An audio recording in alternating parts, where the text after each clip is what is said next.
الحمد لله نحمده ونستعينه ونستهديه ونستغفره ونعوذ بالله من شرور أنفسنا ومن سيئات أعمالنا من يهده الله فلا مضل له ومن يضلل فلا هادي له أشهد أن لا إله إلا الله وحده لا شريك له وأشهد أن محمدا عبده ورسوله اللهم صل وسلم على محمد وعلى آله وصحبه والتابعين بإحسان إلى يوم الدين أما بعد فقال الله تعالى في كتابه العزيز أعوذ بالله من الشيطان الرجيم يا أيها الذين آمنوا اتقوا الله وقولوا قولا سديدا. Wahai orang-orang yang beriman, bertakwalah kepada Allah Subhanahu wa ta'ala dan berkatalah dengan perkataan yang benar. A'udzu billahi minasy syaithanir rajim. Ya ayyuhalladzina amanu taqullaha wa la tamutunna illa wa antum muslimun. Wahai orang-orang yang beriman, bertakwalah kepada Allah Subhanahu wa ta'ala dan janganlah kamu mati melainkan kamu mati dalam keadaan Islam, dalam keadaan tunduk dan patuh kepada perintah Allah Subhanahu wa ta'ala. Saudara-saudara kaum muslimin yang dihormati dan dikasihi sekalian, umat Islam dizalimi dengan sebegitu rupa. Adakah dalam keadaan orang-orang Islam yang lain berada dalam keadaan yang lemah? Adakah orang-orang Islam yang lain tidak dapat memberikan pertolongan disebabkan bilangan mereka yang sedikit, atau disebabkan oleh mereka merupakan golongan yang miskin? Saudara-saudara kaum muslimin sekalian, jikalaulah bilangan orang Islam itu dijadikan ukuran untuk mengatakan kita sebagai golongan yang lemah, sehingga kan tidak boleh memberikan pertolongan kepada saudara-saudara Islam kita yang sedang dizalimi, bagaimana pula dengan peristiwa peperangan Badar, yang mana orang-orang Islam terdiri daripada golongan yang sedikit menentang golongan kufar yang mempunyai keanggotaan yang jauh lebih ramai. Bagaimana pula dalam siri sejarah yang lain yang menunjukkan bahawa ketika mana orang-orang Islam bilangannya ramai, tetapi kekalahan melanda kepada orang-orang Islam. Dan bagaimana pula jikalau orang-orang Islam memberikan alasan bahawa kami tidak mempunyai jet-jet pejuang yang setanding dengan jet-jet pejuang yang dimiliki oleh negara-negara kufar. Bagaimana pula dalam keadaan peperangan Badar, yang mana orang-orang Islam hanya bersenjatakan pelepah kurma menentang pedang-pedang yang terhunus, yang semuanya lengkap bersenjata, yang dimiliki oleh tentera-tentera musyrikin golongan Quraisy dari bumi Mekah.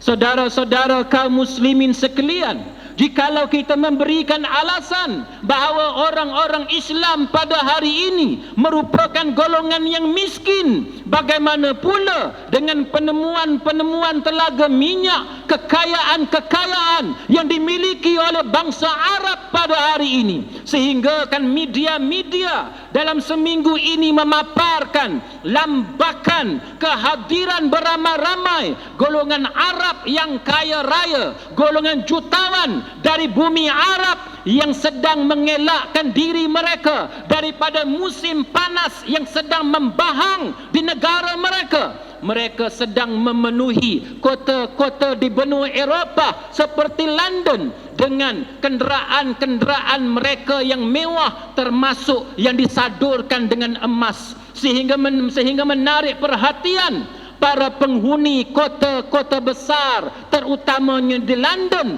dengan kekayaan yang dimiliki oleh pemuda-pemuda Arab.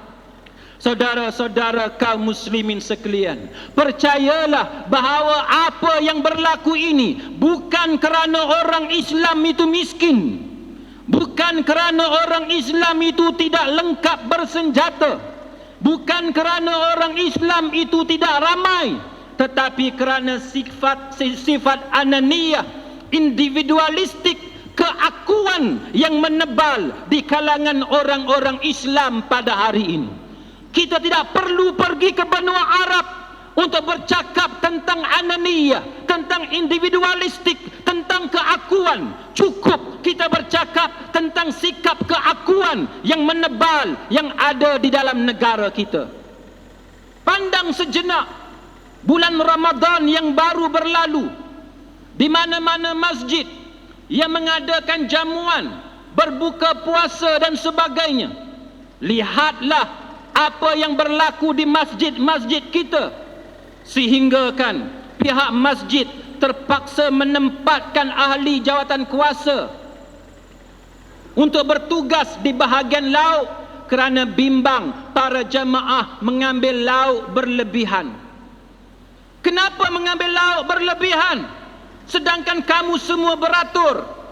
Kerana orang yang berada di hadapan tidak peduli sama ada orang yang di belakang sempat makan ataupun tidak. Yang penting aku boleh memenuhkan perut aku dengan lauk yang sedap dan lazat di hadapanku ini. Lihatlah jamuan hari raya. Kenapakah tuan-tuan rumah ataupun masjid-masjid yang mengadakan rumah terbuka, apabila antara hidangan yang terkenal dalam masyarakat kita antaranya sate, terpaksa ditempatkan AJK bertugas? Kenapa? Kerana jikalau tidak ada AJK yang bertugas, masing-masing akan memenuhkan pinggan mereka dengan sate dan tidak peduli tentang saudara-saudaranya yang di belakang sama ada sempat menjamah ataupun tidak. Inilah contoh yang paling baik yang kita boleh tunjukkan. Soal makan, soal memenuhkan perut, sehingga mereka tidak peduli terhadap nasib saudara seagama yang sekampung, yang setaman dengan mereka. Sepatutnya kita orang Islam sama-sama menikmati rezeki yang berada di hadapan kita, tapi kita tidak peduli. Yang penting aku boleh memuaskan nafsu makan aku pada hari ini. Adakah kita boleh mengharapkan anggota masyarakat seperti ini untuk bermati-matian mempertahankan orang-orang Islam yang sedang dibunuh? Adakah kita boleh mengharapkan orang Islam seperti ini mempertaruhkan nyawanya menentang musuh-musuh Allah Ta'ala? Lupakan sahaja kalau itulah sikap keakuan yang dimiliki oleh orang-orang Islam pada hari ini.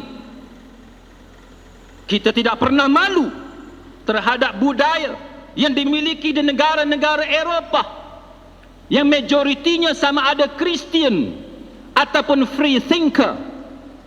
Bandingkan budaya di atas jalan raya di benua Eropah dengan budaya di atas jalan raya di kalangan orang-orang Islam.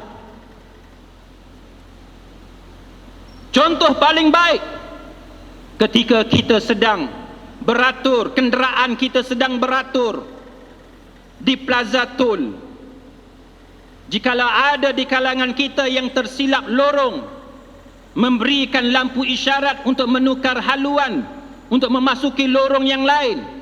Tunggulah berapa lama untuk kenderaan lain memberikan laluan kepadanya. Mereka tidak akan memberikan laluan. Bawalah kenderaan di sekitar Sungai Petani ini. Jikalau kita berada di jalan raya yang sibuk, kita ingin keluar daripada jalan simpang di tepi jalan, berapa banyak kenderaan yang akan berhenti memberikan laluan kepada kita? Hampir tidak ada. Tunggulah kamu di situ. Itulah budaya yang dimiliki oleh orang Islam. Mereka tidak peduli. Kenapa? Kerana keakuan, ananiyah, individualistik. Yang penting aku boleh bergerak dengan bebas di atas jalan raya. Soal kamu dapat keluar ataupun tidak, itu terpulang kepada kamu. Lebih dahsyat daripada itu, pergilah kita lihat budaya di atas jalan raya yang dimiliki oleh orang-orang Islam di bumi suci, kota Mekah dan kota Madinah. Kita akan melihat bagaimana bunyi horn yang terlalu bising. Mereka bergaduh, mereka memukul kenderaan antara satu sama lain. Kenderaan di sana kemik dan sebagainya. Budaya perbalahan, budaya pertengkaran yang ada di kalangan orang-orang Islam amat memalukan. Tetapi jikalau saudara-saudara sekalian berkunjung ke United Kingdom, berkunjung ke negara-negara Eropah yang lain, saudara-saudara akan melihat bagaimana jauhnya perbezaan sikap mereka yang menghormati pengguna jalan raya yang lain. Kerana itu saudara-saudara kaum muslimin sekalian, kita bercakaplah tentang Gaza, kita bercakaplah tentang Syria, bercakaplah tentang Mesir. Tidak ada gunanya kerana orang-orang Islam masih tidak mau berubah, masih tidak mau mengambil sikap kasih sayang, mengambil peduli tentang apa yang akan berlaku kepada saudara seagamanya. Jikalau soal lauk sekalipun mereka tidak peduli, bagaimana mungkin mereka akan berkorban jiwa dan raga untuk umat Islam yang lain? Saudara-saudara kaum muslimin sekalian, kita berhadapan dengan satu keadaan yang sangat sukar. Kenapa sangat sukar? Antaranya ialah kita berhadapan dengan satu kaum yang sangat licik. Pada masa yang sama, kita mempunyai penyakit diri sendiri. Sepatutnya Arab Saudi ataupun negara-negara umat Islam yang lain memberikan pertolongan yang sewajarnya. Tetapi saudara-saudara kaum muslimin sekalian, mereka terlalu kagum kepada bangsa Eropah. Mereka terlalu kagum kepada Amerika. Kerana Amerika lah, kerana bangsa Eropah lah yang menunjuk ajar kepada mereka cara mencari gali minyak sehingga memberikan kekayaannya sebegitu hebat kepada bangsa Arab. Dengan budi, dengan jasa yang ditaburkan oleh bangsa Eropah, bangsa Amerika kepada bangsa Arab yang kaya raya itu, sehingga mereka begitu kagum dan menempatkan bangsa Amerika sebagai bangsa yang lebih mulia daripada bangsa yang seagama dengan mereka. Bertanyalah kepada mana-mana orang Islam yang pernah tinggal di Arab Saudi ataupun yang pernah tinggal di GCC, negara-negara Teluk. Bagaimana kekaguman mereka kepada bangsa Amerika? Jikalau kita sedang berbaris untuk membuat bayaran di pusat membeli belah, bangsa Amerika boleh memotong barisan dan mereka dimuliakan dengan begitu hebat kerana mereka kagum dengan bangsa Amerika. Tanyalah kepada sesiapa yang pernah bekerja di negara-negara Arab tentang kedudukan gaji, pendapatan yang diberikan kepada orang-orang Islam dan dibandingkan dengan tangga gaji yang diberikan kepada orang-orang berbangsa Amerika. Orang yang berbangsa Amerika mendapat gaji yang jauh lebih tinggi daripada orang-orang Islam yang lain. Inilah antara sebab yang sukar untuk kita yakinkan kepada kerajaan-kerajaan orang Islam yang berbangsa Arab supaya lebih bersungguh-sungguh memberikan pertolongan kepada orang-orang Islam yang sedang dibunuh saban hari. Saudara-saudara kaum muslimin sekalian, Allah Ta'ala telah mengungkapkan tentang kejahatan golongan ini, yakni golongan Yahudi. Bagaimana Allah Ta'ala mengungkapkan dalam surah Al-Baqarah ayat 61, وَضُرِبَتْ عَلَيْهِمُ الذِّلَّةُ وَالْمَسْكَنَةُ وَبَاءُوا بِغَضَبٍ مِّنَ اللَّهِ ذَلِكَ بِأَنَّهُمْ كَانُوا يَكْفُرُونَ بِآيَاتِ اللَّهِ وَيَقْتُلُونَ النَّبِيِّينَ بِغَيْرِ الْحَقِّ ذَلِكَ بِمَا عَصَوْا وَكَانُوا يَعْتَدُونَ. Dan mereka ditimpakan kehinaan dan kepapaan, dan sudah sepatutnya mereka mendapat kemurkaan daripada Allah Ta'ala. Yang demikian itu adalah disebabkan mereka kufur, mengingkari ayat-ayat Allah, yakni mengingkari perintah-perintah Allah Ta'ala, dan disebabkan mereka membunuh para nabi-nabi tanpa alasan yang benar. Yang demikian itu ialah disebabkan mereka derhaka kepada Allah, dan mereka pula sentiasa menceroboh. Apakah kita lupa bagaimana para ulama menceritakan antara sebab-sebab kewafatan Nabi sallallahu alaihi wasallam, termasuk sebagaimana yang dilaporkan dalam Ar-Rahiqul Makhtum, ketika saat-saat akhir hayat baginda Nabi sallallahu alaihi wasallam, Nabi menyatakan bahawa baginda merasai racun Khaybar dalam diri baginda. Racun yang diberikan oleh perempuan Yahudi yang memang terkenal dengan sejarahnya yang akan membunuh para nabi-nabi. Mereka adalah musuh, penentang para nabi-nabi yang diutuskan oleh Allah Ta'ala. Kerana itu sebahagian fuqaha berpendapat bahawa Nabi Muhammad sallallahu alaihi wasallam wafat disebabkan oleh racun Khaybar. Saudara-saudara kaum muslimin sekalian, bacalah sejarah pensaliban Nabi Isa alaihi salam yang diyakini oleh agama Kristian. Walaupun orang-orang Islam menyatakan bahawa Nabi Isa alaihi salam diselamatkan oleh Allah Ta'ala, tetapi apabila kita membaca sejarah, persamaan antara Kristian dan Islam ialah penentang kepada Nabi Isa alaihi salam adalah golongan Yahudi. Begitu juga nabi-nabi yang lain yang dibunuh oleh mereka. Saudara-saudara kaum muslimin sekalian, mereka juga menentang Nabi Zakaria alaihi salam yang memelihara ibu Nabi Isa alaihi salam. Mereka memusuhi, mereka menuduh dan membuat fitnah kepada Maryam, ibu kepada Nabi Isa alaihissalam, dengan mengatakan bahawa Maryam adalah perempuan jalang. Mereka menghalau Maryam daripada beribadah di Masjidil Aqsa, dan akhirnya mereka membunuh Nabi Zakaria alaihissalam. Pada tahun 586 sebelum Masihi, ketika mana mereka sudah mulai menjauhkan diri daripada mengikuti ajaran Taurat, mereka telah dibalakan oleh Allah Ta'ala dengan serangan tentera pengganas pimpinan Bukhtansar Al-Kandani. Baitul Maqdis dirosakkan dan kitab Taurat dimusnahkan.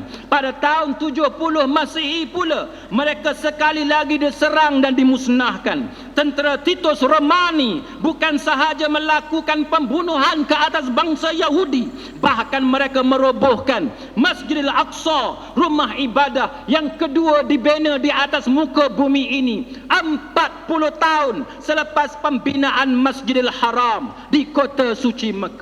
Saudara-saudara kaum muslimin sekalian, disebabkan jenayah, permusuhan, kejahatan yang dilakukan oleh bangsa Yahudi, menyebabkan mereka merempat di dunia ini. Mereka dimusuhi oleh kebanyakan bangsa-bangsa yang ada di dunia. Maka itulah antara sebab Kenapa bangsa Eropah sangat memusuhi bangsa Yahudi sehingga menyebabkan berlakunya pembunuhan besar-besaran, genosid, holocaust ke atas bangsa Yahudi benua Eropah, kerana mereka mengetahui bahawa bangsa Yahudi adalah bangsa yang banyak mendatangkan masalah.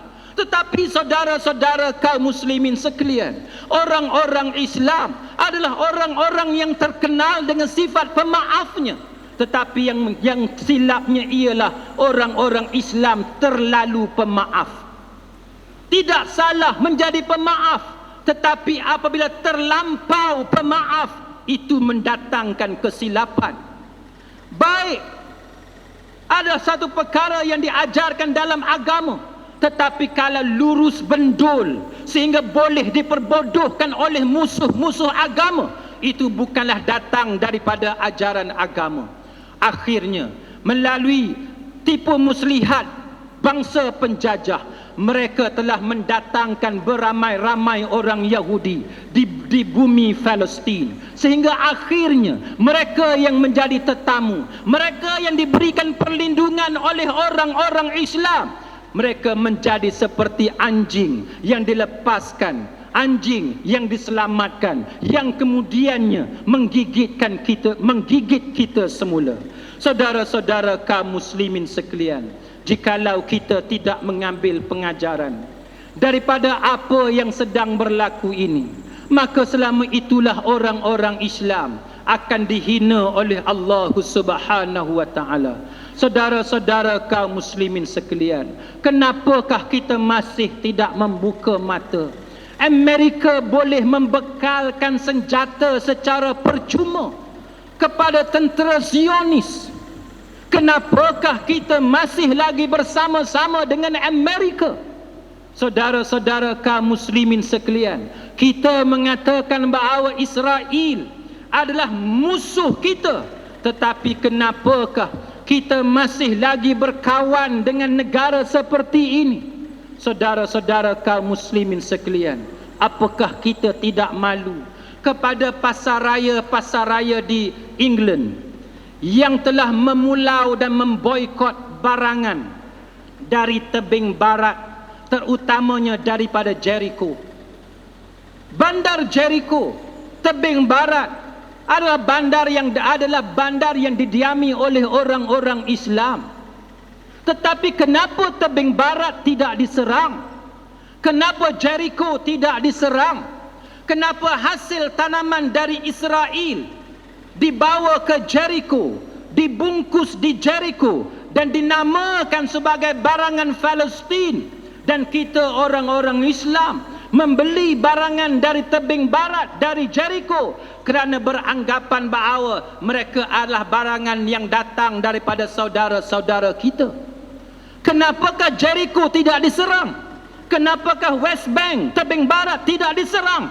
Tetapi yang diserangnya adalah Gaza, yang diserangnya adalah Hamas, yang diserangnya adalah pejuang-pejuang Islam. Saudara-saudara kaum muslimin sekalian, kerana itulah kita perlu menjadi orang yang pintar, orang yang cerdik, orang yang bijaksana, membaca suasana, membaca persekitaran, supaya kita tidak ditipu oleh musuh-musuh Allah Subhanahu wa taala. A'udzu billahi minasy syaithanir rajim. Bismillahirrahmanirrahim. Wal 'asr innal insana lafi khusr illa alladhina amanu wa 'amilus salihat wa tawassaw bil haqq wa tawassaw bis sabr. Demi masa, sesungguhnya manusia itu berada di dalam kerugian, kecuali mereka yang beriman dan beramal soleh, dan berpesan-pesan dengan kebenaran, dan berpesan-pesan dengan kesabaran.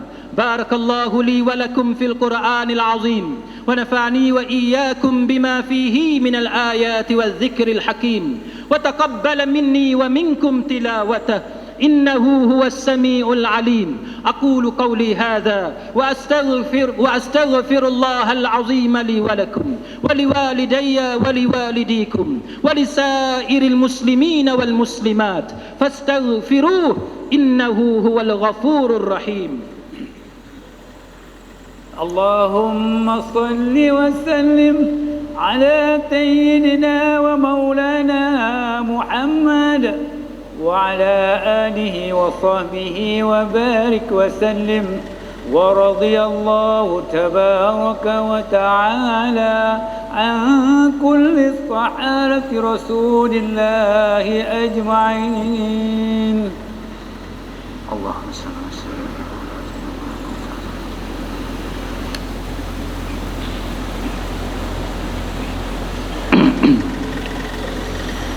الحمد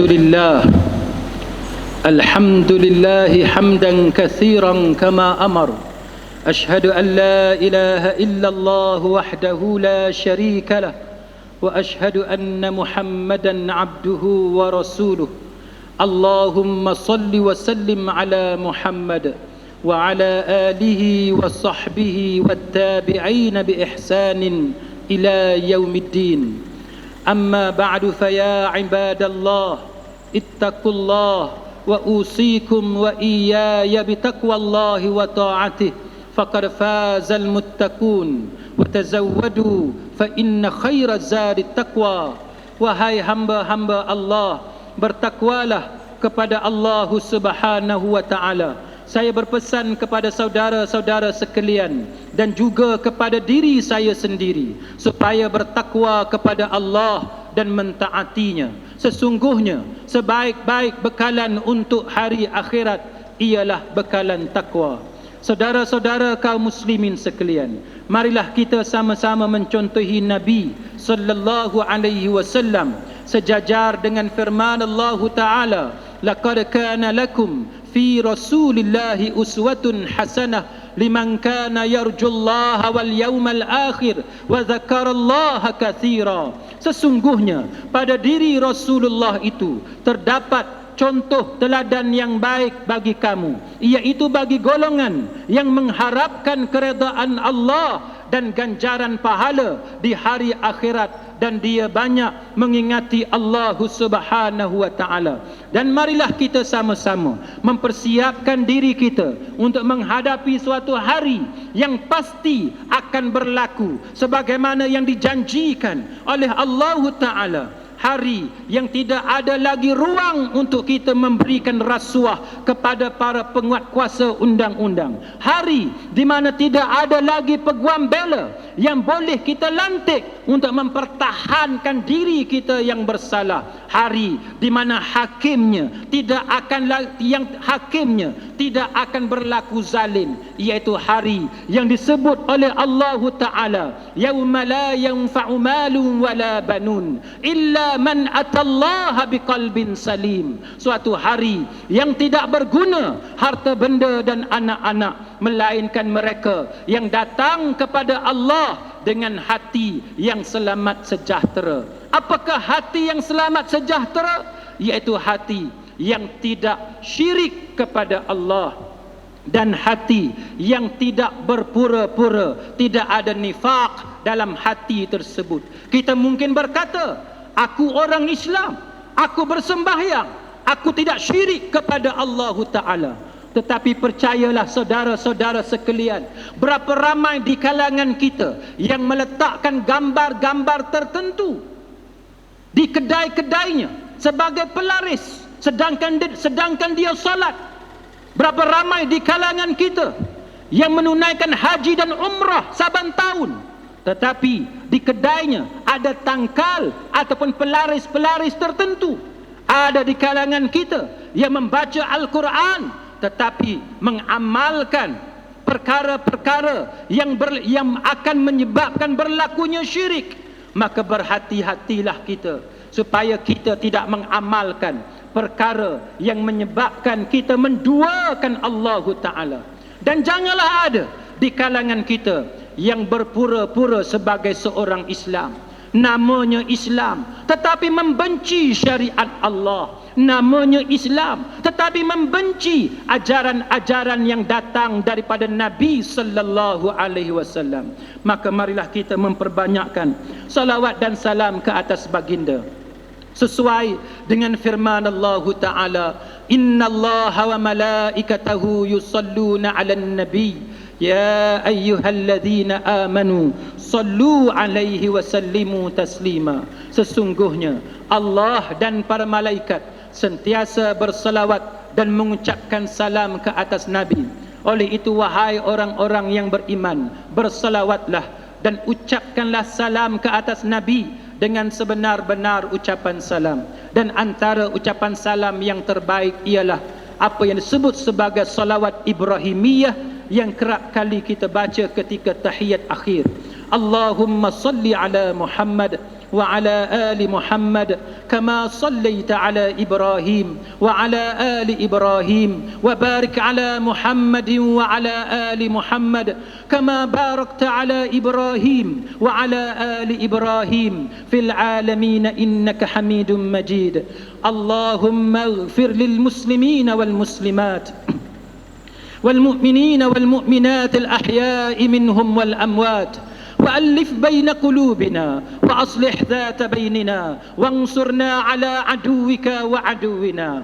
ربنا اغفر لنا ولإخواننا الذين سبقونا بالإيمان ولا تجعل في قلوبنا غلا للذين آمنوا ربنا إنك رؤوف رحيم.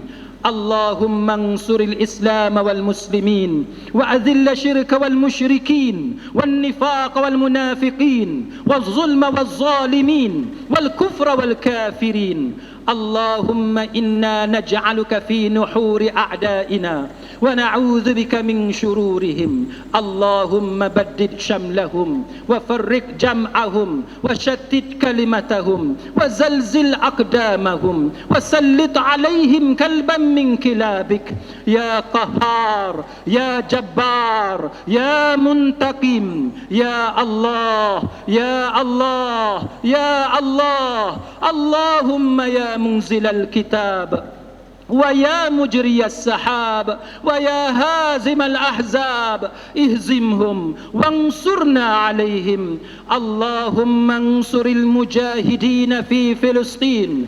اللهم انصر المجاهدين في سوريا. اللهم انصر المجاهدين في مصر. اللهم انصر المجاهدين في كشمير. اللهم انصر المجاهدين في بورما. اللهم انصر المجاهدين في فطاني وفي كل بلاد المسلمين وفي كل مكان. اللهم أدم رفعة الإسلام وظهوره وشيد بنيانه وأتمم لنا نوره بدوام دولة عبدك الحارس لشريعتك مولانا الملك المعتصم بالله محب الدين السلطان الحج عبد الحليم معظم الشاه ابن المرحوم السلطان بدر الشاه. ربنا آتنا في الدنيا حسنة وفي الآخرة حسنة وقنا عذاب النار. عباد الله إن الله يأمر بالعدل والإحسان وإيتاء ذي القربى وينهى عن الفحشاء والمنكر والبغي يعظكم لعلكم تذكرون. فاذكروا الله العظيم يذكركم واشكروه على نعمه يزدكم واسألوه من فضله يعطكم ولذكر الله أكبر والله يعلم ما تصنعون. أقم الصلاة إن الصلاة تنهى عن الفحشاء والمنكر. الله أكبر الله